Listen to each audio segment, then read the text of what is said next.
Eh bien, bonjour et toujours bienvenue sur cet espace dédié au site mécaniqueuniverselle.net, à partir duquel j'essaie de démontrer que l'humanité est en route vers son ultime perfection, l'amour absolu. Le- L'amour parfait, justement. Voilà. Et alors aujourd'hui, euh, dans mon petit endroit où je vais acheter des livres d'occasion, je suis tombé sur cet ouvrage que je me suis empressé d'acheter pour la modique somme de 50 centimes d'euros. Et alors le traité de l'amour parfait, je ne connais pas, on va le découvrir ensemble. Et je vais lire un petit peu de temps en temps en intermède, c'est ce que j'aurais dû faire dès le début, en intermède avec cet ouvrage que j'ai euh, que j'ai entamé depuis quelques jours déjà, et voilà, de René Jean Dupuy sur l'évolution de l'humanité. Alors, donc, on va lire le début, on va lire l'introduction, comme ça on saura un petit peu d'où vient cet ouvrage, parce que d'après ce que j'ai regardé un petit peu sur Internet, on dirait que c'est un texte qui aurait été écrit au Moyen Âge, en fait, à l'époque du Moyen Âge. Alors, et on va savoir un petit peu ce qui est entendu par traiter de l'amour parfait. À mon sens, il y a du mystique derrière, il y a du spirituel. Et justement, euh, ça va très bien avec l'évolution dont je parle. Voilà, dans ma théorie, j'explique que nous étions des primates naturels, nous sommes des hommes constructeurs et nous allons vers l'humain abouti.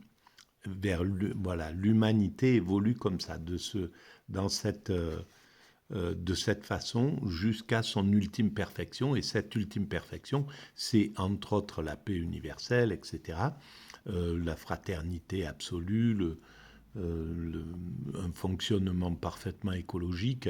Voilà, donc on peut imaginer que ça concerne les siècles qui arrivent. Il va falloir encore quelques siècles d'évolution, même si nous avons déjà euh, découvert et puis euh, commencer à améliorer toutes les structures pour fonctionner universellement.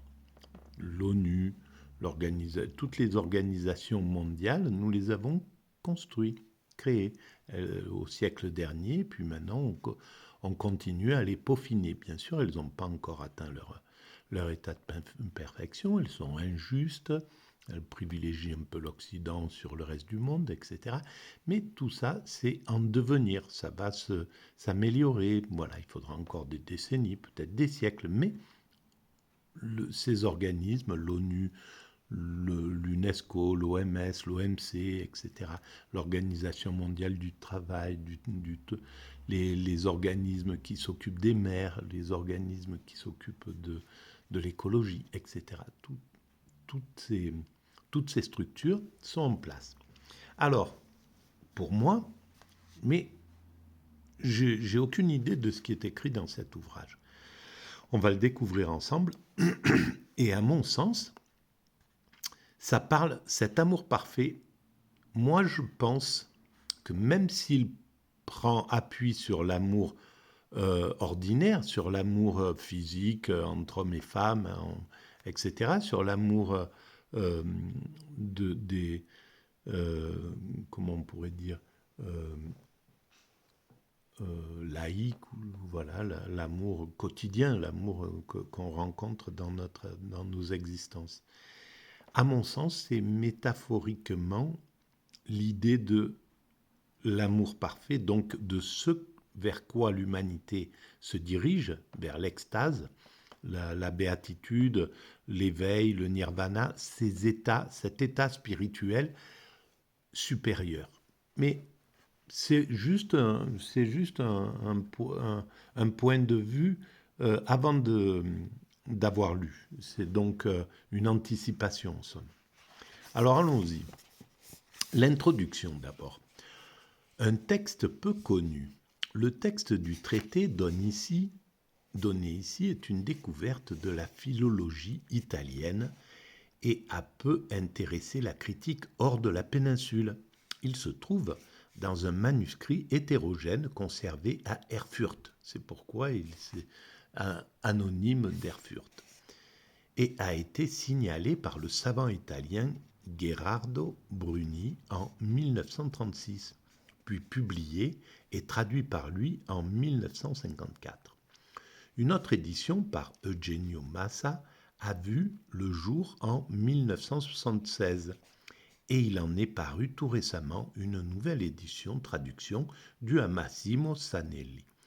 C'est ici la première traduction du texte en français et la seule dans une langue autre que l'italien.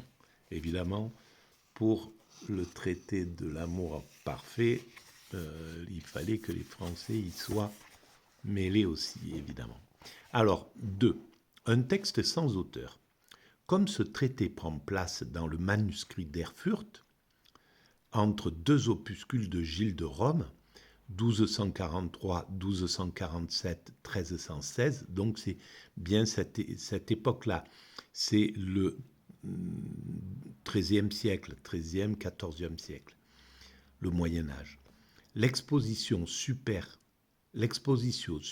Cantica Canticorum et le De Laudibus Divinae Sapientiae et qu'un catalogue du XIVe siècle en déclare Gilles de Rome l'auteur.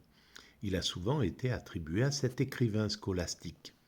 Alors scolastique, c'était déjà un philosophe, un théologien sans doute, donc en lien avec le spirituel. Ce que quelques rapprochements textuels pourraient confirmer. Cette attribution est cependant loin d'être certaine, et il n'est pas évident qu'un si sérieux docteur de l'Église, c'est ça, se soit préoccupé d'amour courtois, même si celui-ci est parfois analysé avec des images et des termes empruntés à la théologie. Voilà, donc apparemment ça serait un docteur de l'Église, un théologien, et qui se soit préoccupé d'amour courtois. L'amour courtois, c'est l'amour ordinaire dont il est question, hein, tel qu'il s'écrivait au Moyen Âge. Alors, un texte sans titre. Le titre est également problématique puisque ce traité n'en comporte pas. Le catalogue, évoqué plus haut, de la bibliothèque d'Amplonius de Becca, au XIVe siècle, un savant dont les livres sont passés à la bibliothèque d'Erfurt, parle d'un Tractatus Eius Dem égale de Gilles de Rome, de Zelotypia Bonus, c'est-à-dire d'un traité sur la jalousie. Ah tiens. Cependant, il est évident que ceci ne correspond pas au contenu de l'ouvrage, mais seulement à son premier chapitre, et que nous avons ici un exemple de l'habitude consistant à nommer un livre par son début, un peu comme on cite parfois un poème quand il n'a pas de titre, par son premier vers. Ah voilà, tout ça c'est intéressant. Le premier éditeur, Bruni, a adopté le titre de Tractatus de Perfecto Amore, en fonction du sujet, et Massa plus tard, celui de Vero Amore. Le dernier éditeur, Sanelli, revient à De Zelotypia, mais avec en sous-titre Tractatus de Perfecto Amore. Pour notre part, nous en resterons au titre initial, tout en sachant que rien n'indique que ce soit le bon. 4. Un traité d'amour courtois. Le sujet du traité est l'amour parfait, perfectus amor. Alors rien que ça veut dire que c'est pas... voilà, on sort de l'ordinaire. L'amour parfait, on est bien d'accord qu'il n'existe pas dans une relation de couple. Même dans l'amour courtois, euh, voilà, on n'atteint pas cet état de perfection d'amour parce que c'est compliqué. Puis nous ne sommes que des hommes. Et en fait, euh, nous ne sommes pas parfaits en tant qu'hommes constructeurs, en tant qu'hommes ordinaires. On a des défauts et ces défauts sont essentiels pour construire l'humanité. On doit on doit ne pas être parfait pour construire l'humanité, pour construire cette perfection.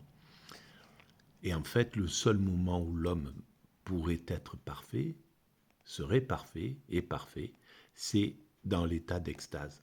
Donc, ça pourrait être une relation entre deux extatiques, on pourrait dire. À ce moment-là, on atteindrait effectivement l'amour vrai, l'amour parfait, perfectus amor, amor verus, amor parfait, étant la traduction latine de finamors. Il s'agit donc de l'amour que depuis le médiéviste Gaston Paris, on appelle courtois. Alors, c'est là où ça serait intéressant de savoir, peut-être je me trompe, hein, donc c'est intéressant de vérifier, voilà, la controverse est importante, et même la critique, peut-être, je me trompe, peut-être que l'amour courtois, c'est l'amour parfait. Euh, mais parce qu'il ne se consomme pas, peut-être, alors, à ce moment-là. Qu'est-ce que c'est que cet amour courtois? C'est à savoir. Bon, bref, on avancera là-dessus. Et qui correspond à un type de relation sentimentale et érotique à peu près fixe dans ses grands traits. Alors, relation sentimentale et érotique à peu près fixe dans ses grands traits. L'amour courtois s'oppose au mariage, qui est une affaire trop grave pour pouvoir être soumis à l'amour. Alors que le lien conjugal ressorti à la nature et au devoir, l'amour courtois est un sentiment personnel et libre qui confère les qualités d'une noblesse véritable. L'amour courtois transpose les règles du dévouement vassalique dans les sentiments personnels. Ah, voilà, c'est-à-dire que l'homme, en règle générale, ça devait se jouer comme ça, l'homme se met en position de vassal de la femme qu'il courtise et dont il est éperdument amoureux, en somme. Dans les sentiments personnels, la dame idéalisée devient le seigneur au service de qui se met l'amoureux. Donc voilà, la femme convoitée, la femme vers qui va l'amour, est idéalisée et mise au rang du Seigneur, au rang finalement de divin. Alors, si cet amour n'est pas en général exclusivement platonique, voilà, c'est ça. Globalement, pour qu'il soit parfait, il faudrait qu'il reste platonique, qu'il soit à cet état de platonique, sauf à aboutir à ce qu'on a appelé la névrose courtoise. Il acquiert une grande spiritualité, par le fait notamment que l'assouvissement du désir est longtemps retardé pour échapper à l'instinct. Et là, je pense que oui, effectivement, dans cet état de désir intense qui n'est pas consommé, on peut atteindre l'extase, justement. On peut atteindre un état d'amour tellement absolu qu'on est dans l'état d'extase. Et effectivement, à ce moment-là, on atteint l'amour parfait. Mais tant qu'il reste dans cette dimension-là, après, peut-être que en étant consommé, en somme, en sortant du platonique et en devenant réel, il peut arriver à s'épanouir si les deux sont dans le même état, si cet amour persiste dans la relation charnelle, C'est possible, puisque là, on arriverait à, aux techniques, par exemple, aux techniques hindoues de mince.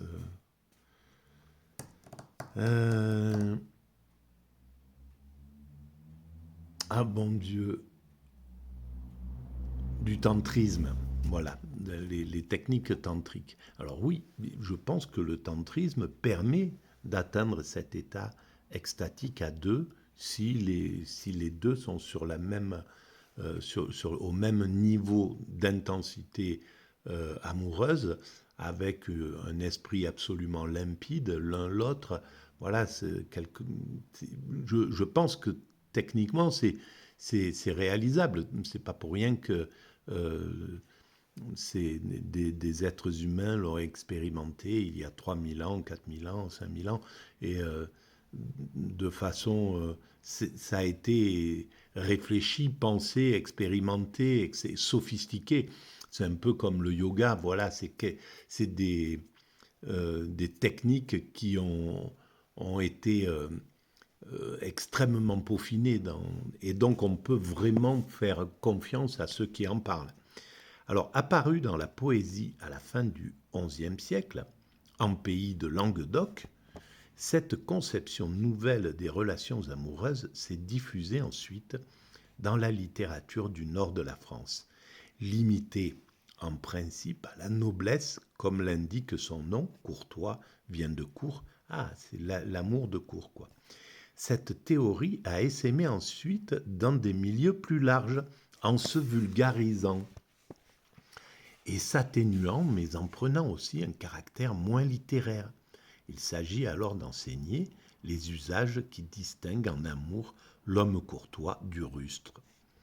Le grand théoricien de l'amour courtois est André Le Chapelain qui, dans son De Arte Honeste Amandi, traité de l'amour honorable, vers 1184, a codifié les règles du savoir-aimer. Le livre prend pour une bonne part la forme de dialogue entre un homme et une femme, et de jugements rendus à des cours d'amour par de grandes dames. 5. Particularité du traité de l'amour parfait. Notre traité de l'amour parfait, s'il participe de l'effort de rationalisation de l'amour dont témoigne l'ouvrage de Le Chapelain, est imprégné lui aussi de rhétorique scolastique, n'offre en revanche pas, contrairement à celui-ci, une théorie complète de l'amour. Il n'en donne pas, par exemple, de définition.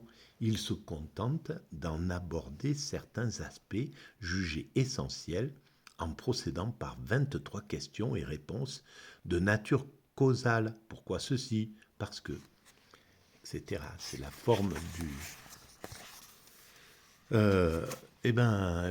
ça va jusqu'où? Bon, jusqu'à... Allez, on y va.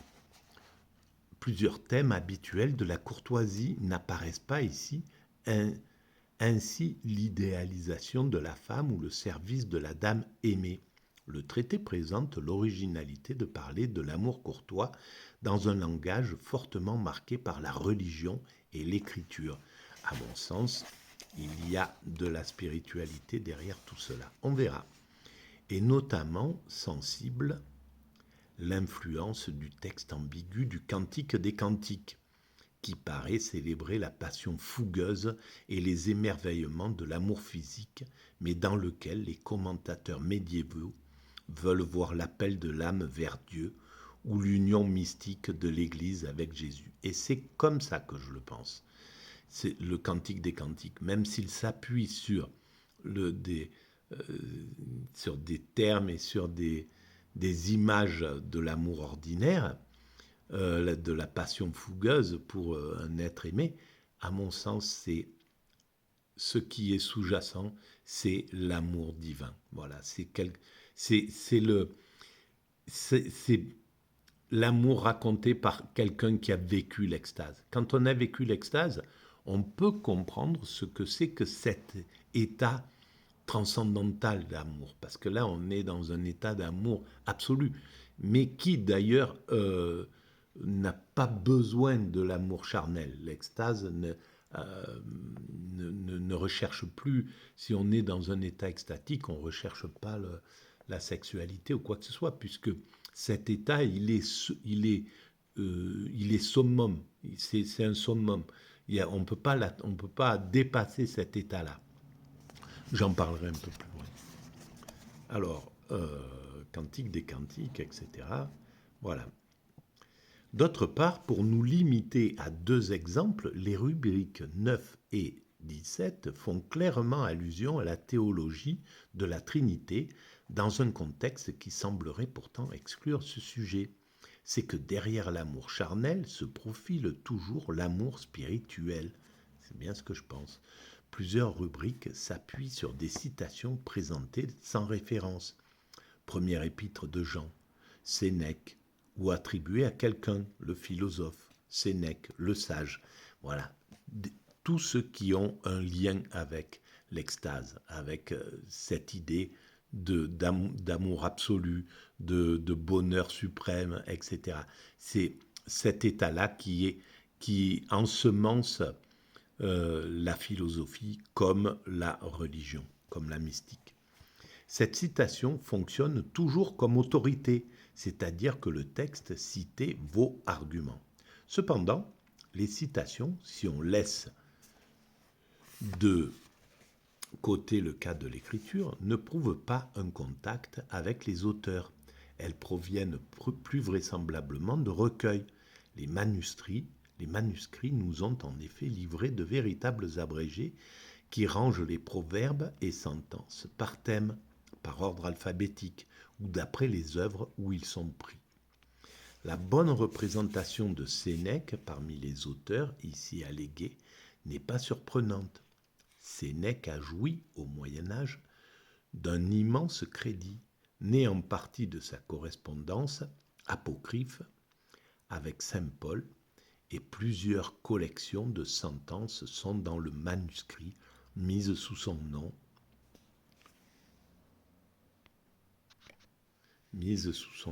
qu'il en soit ou non l'auteur.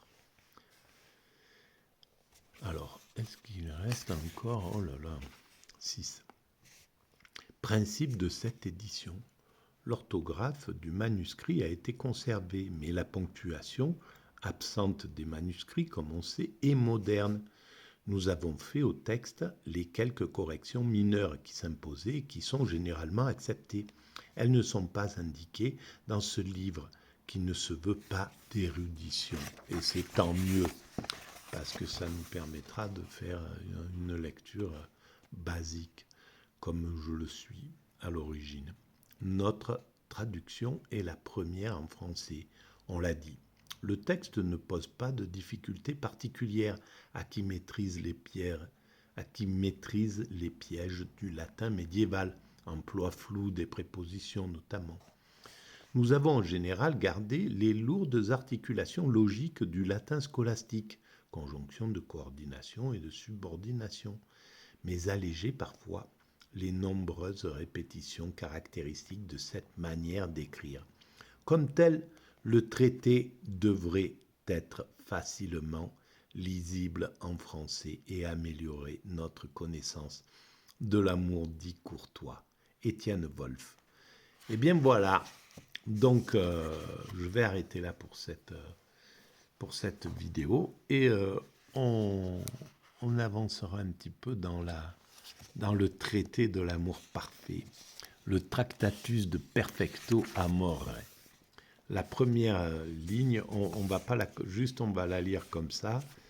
Traité de l'amour parfait. La jalousie peut-elle exister dans l'amour parfait?